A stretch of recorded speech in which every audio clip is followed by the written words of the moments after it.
8장 15절부터 27절까지 말씀입니다.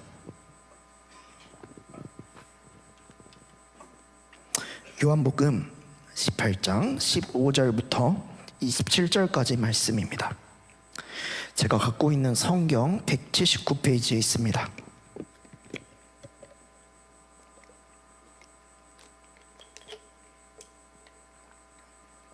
다 찾으신 줄 알고 우리 한 절씩 교독하겠습니다. 시몬 베드로와 또 다른 제자 한 사람이 예수님을 따르니 이 제자는 대제사장과 아는 사람이라 예수님과 함께 대제사장의 집들에 들어가고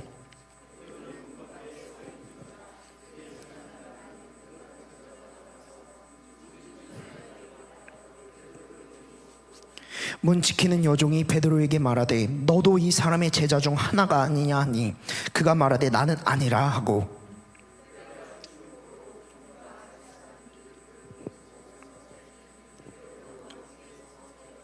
대제사장이 예수님에게 그의 제자들과 그의 교훈에 대하여 물으니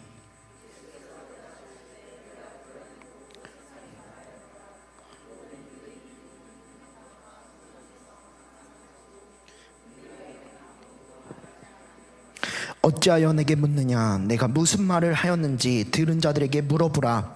그들이 내가 하던 말을 아느니라.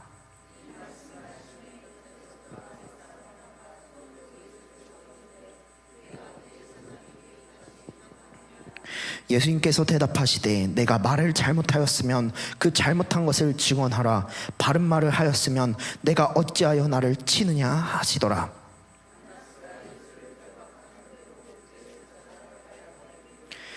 시몬 베드로가 서서 불을 쬐더니 사람들이 묻되 너도 그 제자 중 하나가 아니냐? 베드로가 부인하여 이르되 나는 아니라 하니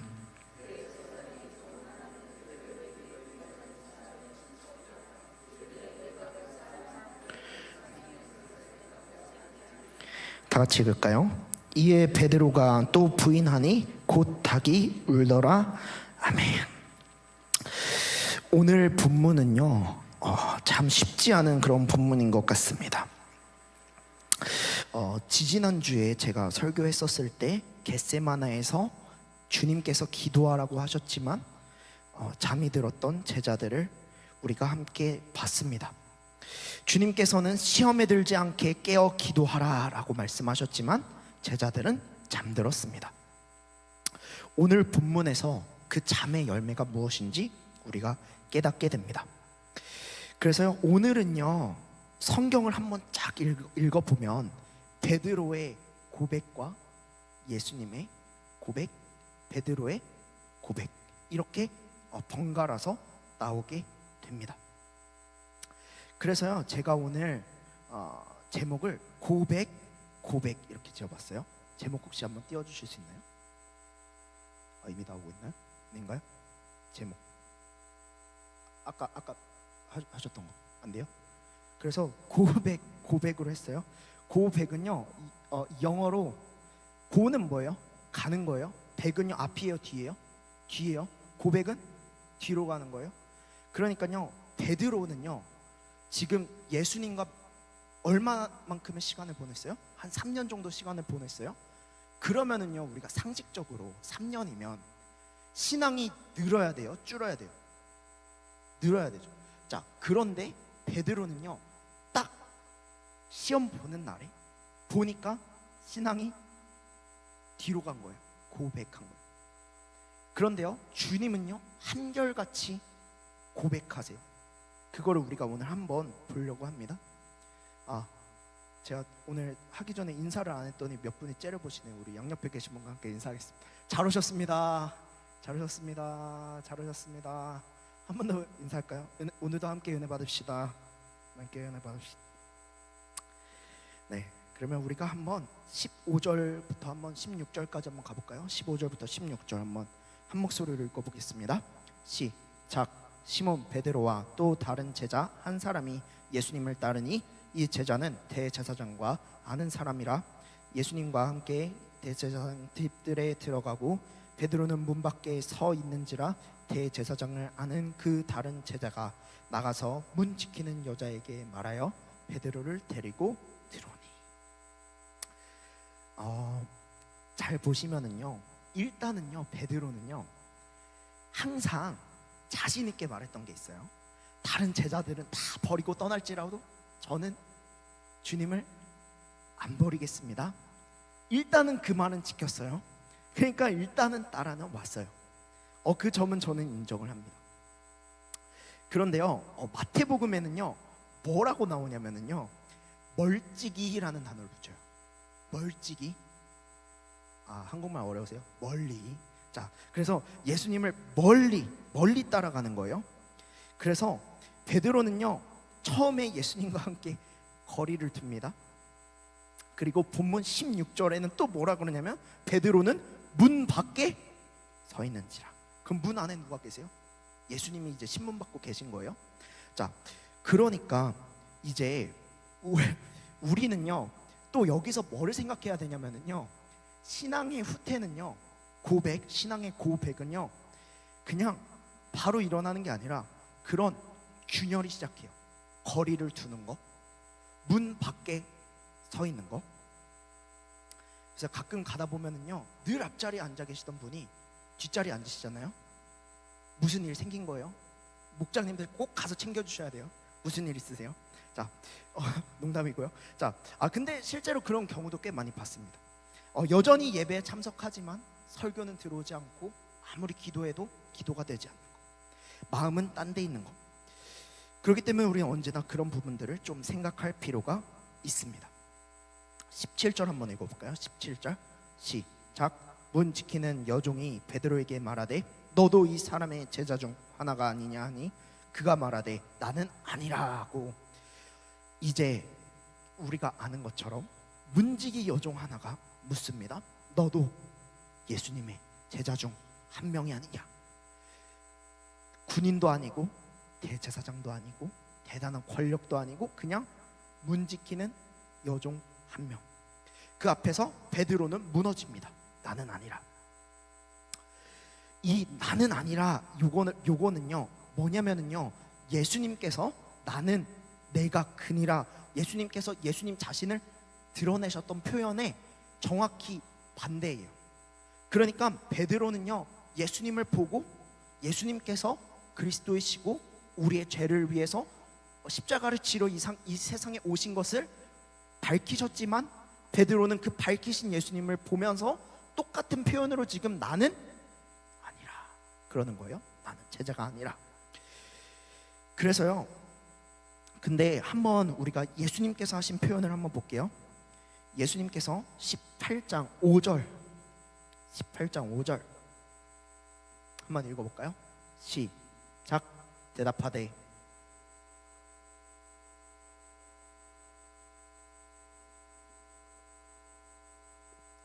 아멘.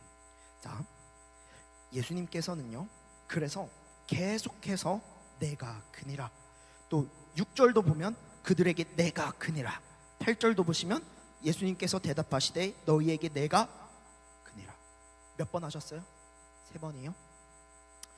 자, 근데 이 표현을 똑같이 베드로는 내가 예수님의 제자가 아니라 라고 계속해서 부인을 하게 됩니다. 그래서요, 우리가 이 고백에 대해서 우리가 좀 생각해 볼 필요가 있는데요,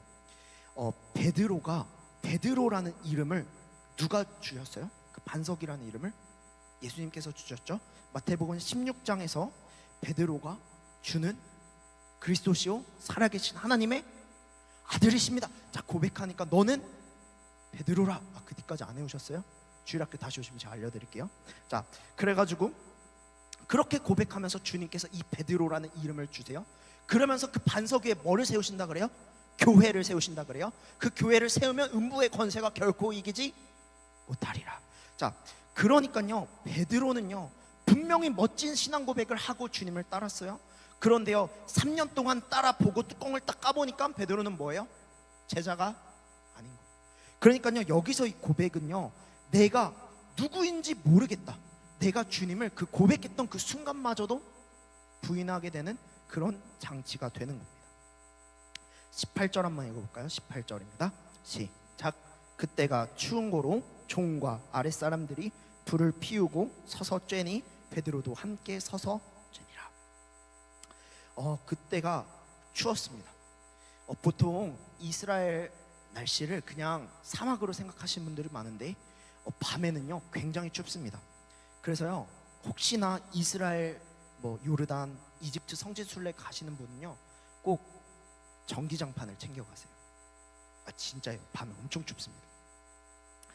그런데요 이 불에 있어서 베드로는요 지금 그들과 함께 서 있었어요. 자, 근데 아까 베드로는 지금 누구랑 거리 두고 있어요? 예수님과 거리 두고 있어요.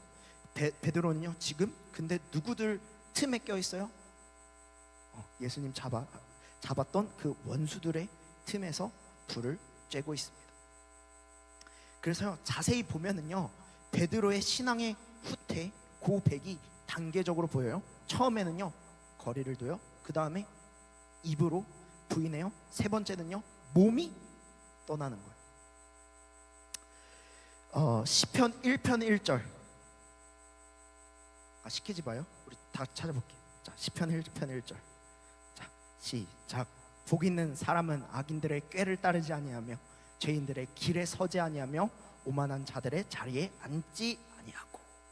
자, 그런 것처럼 보시면 따르지 않고 서지 않고 앉지 않고. 자, 요게 복 있는 사람이에요. 베드로는요 지금 어디에 서 있는 거예요? 서 있는 거예요. 그러니까 이 단계를 점차 밟고 있는 겁니다. 사랑하는 여러분들, 우리도 종종 원수의 불에 손을 쬐 수도 있습니다. 춥기 때문입니다. 외롭기 때문입니다. 인정받고 싶기 때문입니다. 그 자리에 있으면요 우리는요 따뜻해요. 세상에 주는 온기가 달콤하고 그 무리 속에 있으면 안전해 보이기도 합니다. 그런데요 그 불은요 우리를 데워주는 것 같지만 사실 우리를 주님께로부터 멀어지게 하기도 합니다. 그래서요 우리는요 언제나 우리의 몸을 주님께 가까이 있으려고 노력해야 합니다. 그래서요 예배를요 습관적으로 나오려고 하는 노력은 대단히 중요합니다. 우리의 신앙에 있어서요. 자, 25절 먼저 베드로가 한 것만 쭉 볼게요. 25절 시작.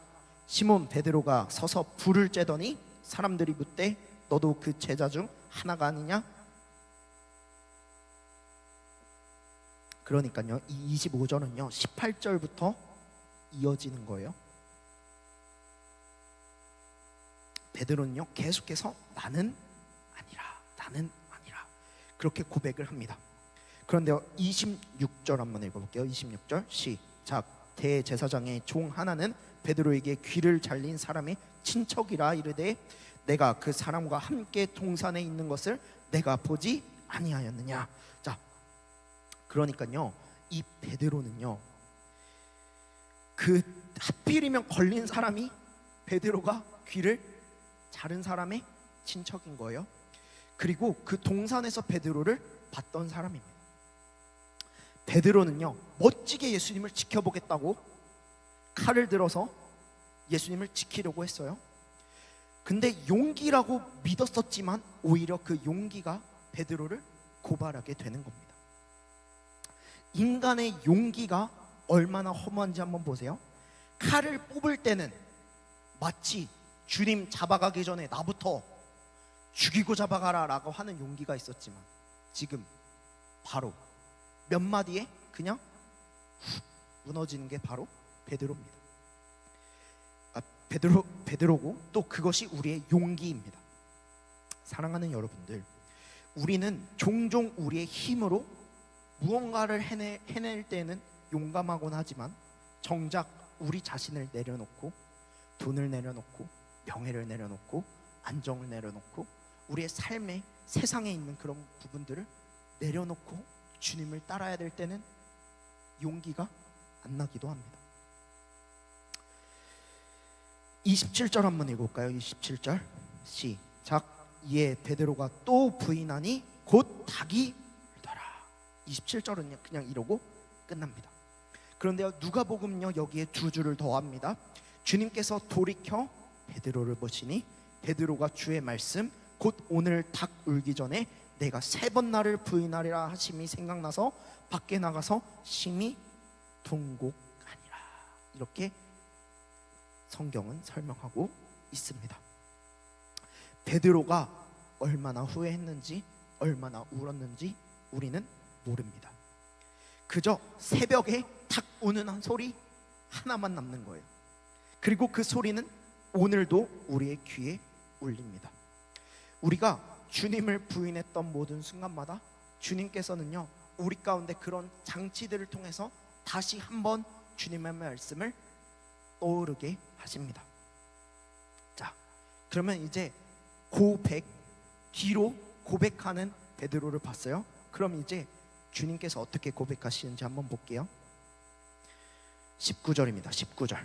19절 시작. 대제사장이 예수님에게 그의 제자들과 그의 교훈에 대하여 부르니,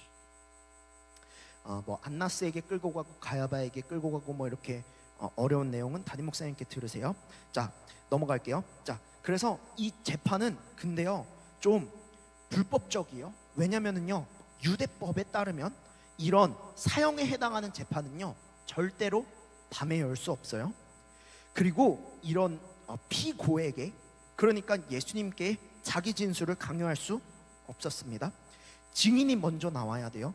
그런데요, 19절에 대제사장은 예수님께 그의 제자들과 그의 교훈에 대하여 묻습니다. 이거는요 명백히 위반이에요. 그리고 24절 한번 읽어볼까요? 24절 시작. 안나스가 예수님을 결박한 그대로 대제사장 가야바에게 보내니라. 자, 그리고 그렇게 얘기해요. 그런데 가야바는요, 우리가 한번 성경을 잠깐 앞으로 돌려볼게요. 요한복음 11장 50절. 요한복음 11장 50절. 요한복음 11장 50절. 자, 시작. 한 사람이 백성을 위하여 죽어서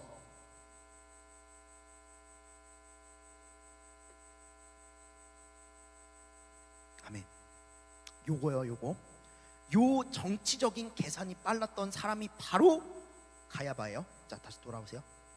다시 본문으로 돌아갈게요. 그러니까요 14절에서는 18장 14절 한번 읽어볼까요? 시작. 가야바는 유대인들에게 한 사람이 백성을 위하여 죽는 것이 유익하다고 권고하던 자라라. 그게 그래서 이 표현에 나오는 거예요. 자, 그래서 이거는요 이미 결론은 다 짜져 있는 거예요. 그냥 형식적으로 재판만 하는 거예요. 자, 그런 상황 가운데 주님께서는 억울하지만 어떻게 그 가운데 고백하시는지 우리가 한번 볼게요. 20절입니다. 20절 시작. 예수님께서 대답하시되 내가 드러내놓고 세상에 말하였노라. 모든 유대인들이 모이는 회당과 성전에서 항상 가르쳤고 은밀하게는 아무것도 말하지 아니하였고. 그러니까요 주님의 사역에는요 감춤이 없었어요. 은밀하게 아무것도 말하지 않으셨습니다. 주님은요 비밀 결사를 만드신 적이 없어요. 그런 은밀하게 교리를 하신 적이 없어요. 그냥 드러내놓고 주님은 하셨습니다. 자, 그런데 아까 우리 봤던 베드로는요 끊임없이 자기 자신을 숨기기 바쁩니다. 내가 아니다. 나 예수님 제자 아니다. 나 모른다. 그러면서 베드로는요 숨기기 바쁩니다. 그런데요 주님은요 드러내기 바쁘십니다. 요한복음 12장 42절부터 43절 뭐라 써져 있냐면, 관리 중에도 그를 믿는 자가 많되 바리새인들 때문에 드러나게 말하지 못하니 이는 출교를 당할까 두려워함이로라. 그들은 사람의 영광을 하나님의 영광보다 더 사랑하였더라. 자, 요 표현처럼 요게 여기서 이 드러내게 말하다라고 했던 그 표현은 뭐냐면은요 공적으로 고백하는 거예요. 예수님이 구주시다, 예수님이 메시아시다라고 공개적으로 드러내서 말하는 게 바로 요 표현인데, 그런데 우리는요 그때 그 관리들을 안타까워하고 우리도 그러면 안 된다 했지만, 오늘 본문에서 그 관리들과 똑같은 자리에 있는 사람이 누가 되냐면 바로 베드로가 되는 거예요. 베드로는요 별명이 하나 있어요. 예수님의 무슨 제자? 수제자예요. 제가 보니까 그 수는요 빼어날 수가 아니라 물 숫자인 것 같아요. 자, 그런데 어떻게 나중에 베드로가 빼어날 수 수제자가 되는지 우리가 또 뒤에서 볼 거예요. 자, 22절 한번 읽어볼까요? 시작. 이 말씀을 하심에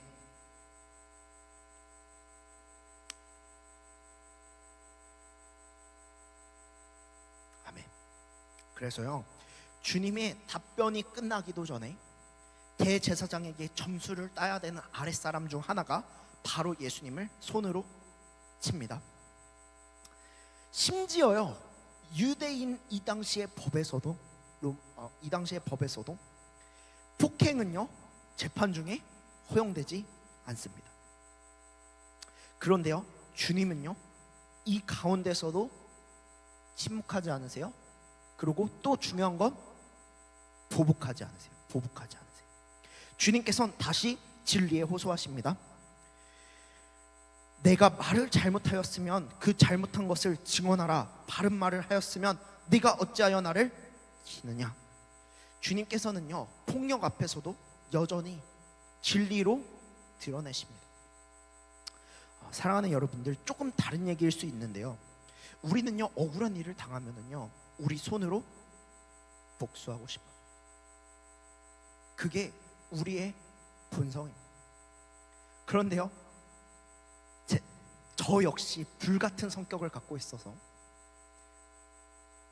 복수하고 싶은 적이 아주 많았지만, 항상 성경 말씀은요 복수는요 누구한테 달렸냐면 주님이 하시는 거예요. 복수는 주님이 하시는 거예요. 그게 왜 그러냐면요 더 직방입니다. 제가 아무리 복수한다고 해도 의미가 없어요. 힘도 없고요, 돈도 없고요, 백도 없어요. 주님이 복수하시면은요 장난 아니게 작살납니다. 그래서요, 사랑하는 여러분들, 가끔은요 우리가 복수하고 싶고 억울한 일에 대응하고 싶지만, 가끔은 주님의 말씀에 맡기는 것도 방법입니다. 제가 이런 얘기를요 청년들한테 하면 대빵은혜 받아요. 직장에서 누가 그렇게 괴롭히는지 모르겠지만 제가 쫓아가서 아주 콧구멍을 해주고 싶지만 참겠습니다. 자, 다시 본문으로 돌아오겠습니다. 자, 그러면 우리가 한번 두 장면을 한번 나란히 볼게요. 지금 이 사도 요한이 한 거는요 무슨 느낌이냐면, 두 장면을요 이렇게 교차 편집한 거예요. 교차. 베드로가 했던 거, 예수님이 하셨던 거, 베드로가 했던 거를 통해서 베드로의 행동, 주님께서 하셨던 거, 그거를 비교하는 겁니다. 문 하나를 두고 주님께서는 진리를 고백하시고, 문 한쪽에 다른 밖에서는 진리가 부인되고 있는 겁니다. 근데요 되게 웃긴 거는요, 지금 주님은요 결박된 상황이에요. 그런데요 누구보다 자유로우세요. 지금 결박되어 있지만 누구보다 자유롭게 진리를 선포하십니다. 왜냐하면 진리는 자유케 하기 때문입니다. 베드로는요 묶여 있지 않았어요. 그런데요 두려움 속에 결박되어 있었습니다. 사랑하는 여러분들, 베드로는요 끊임없이 나는 아니라 라고 숨기기 바빴던 그 시간에 주님께서는 내가 그니라 라고 하십니다. 제자의 고백이 무너진 그 자리를 주님의 고백이 붙들고 있는 겁니다. 우리의 믿음이 흔들릴 때에도 우리를 붙드는 것은 우리의 고백이 아닌 주님의 고백임을 기억해야 합니다. 사도 바울이 디모데후서 2장 13절에서 이야기하는데, 우리 이것만 찾고 말씀 마치겠습니다. 디모데후서 2장 13절.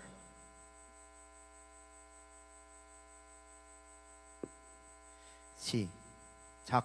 우리는 믿음이 없을지라도 주는 항상 믿으시니 자기를 부인하실 수 없으시리라.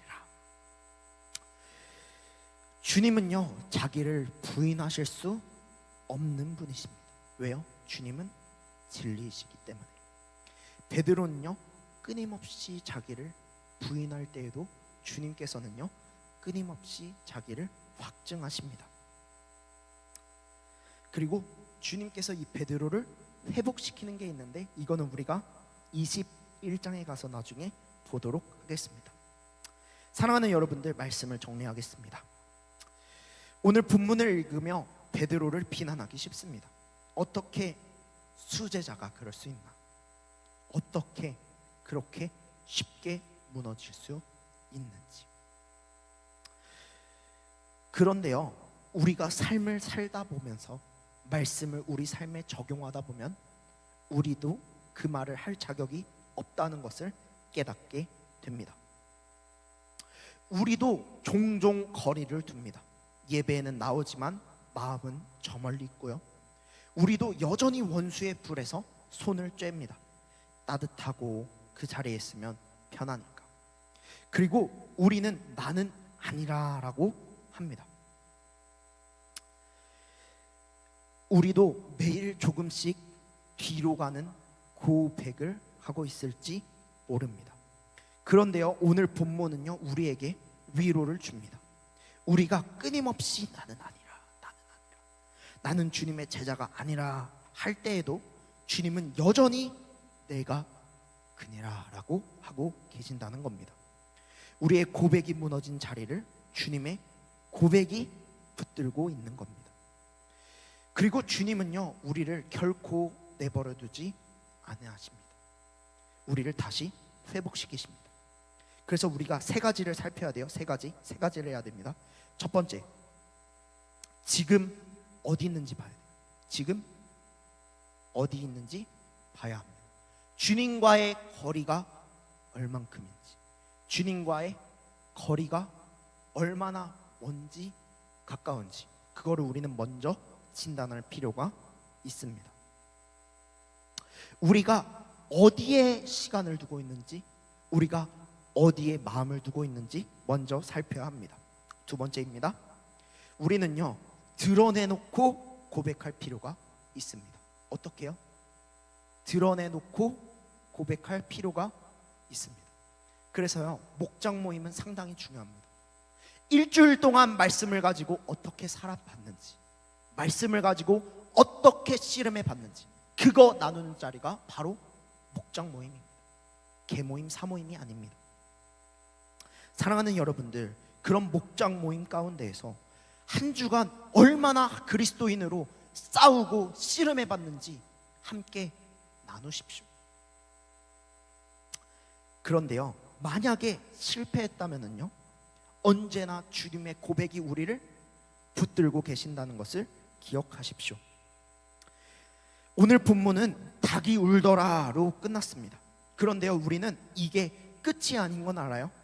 닭 울음 이후에 주님의 십자가가 있고요, 십자가 이후에 부활이 있고요, 부활 이후에 주님께서 베드로를 다시 회복시키십니다.